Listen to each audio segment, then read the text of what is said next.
curator, Hirin Paite. So bali, ito yung history. Nag-ano na kami more than 400 years. So 400 years old. Oo, celebration. And then makikita mo yung structure ng simbahan namin is more of mga adobe. Oh. Galing yan sa bundok namin. Adobe means big stone. No, parang yan ay mga kinakat-kat from the mountain na from Paete. Okay. Kaya lang sa ngayon, sa tagal na rin, may mga ruins na makikita mo. May mga ganito. Okay. So, ang simbahan ng Paite ay tinayo ng mga Franciscano.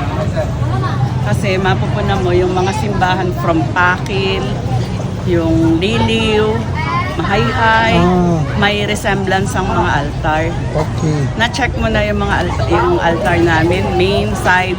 Hi guys! Kasi tingnan mo, pumasok ka. So araw-araw dito simbahan? Oo, ngayon may misa ng 6 p.m.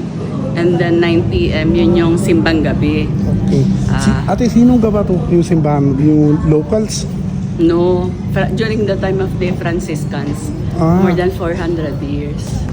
Kasi before, ang mga pari ay architect din.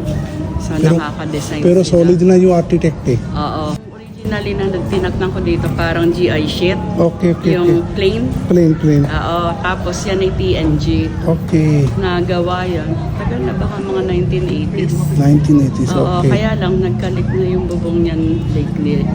Pinaayos na yun.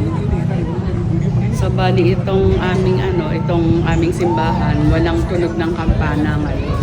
Kasi merong yung malakas na lindol when I forgot the year, na damage yan, may mga cracks.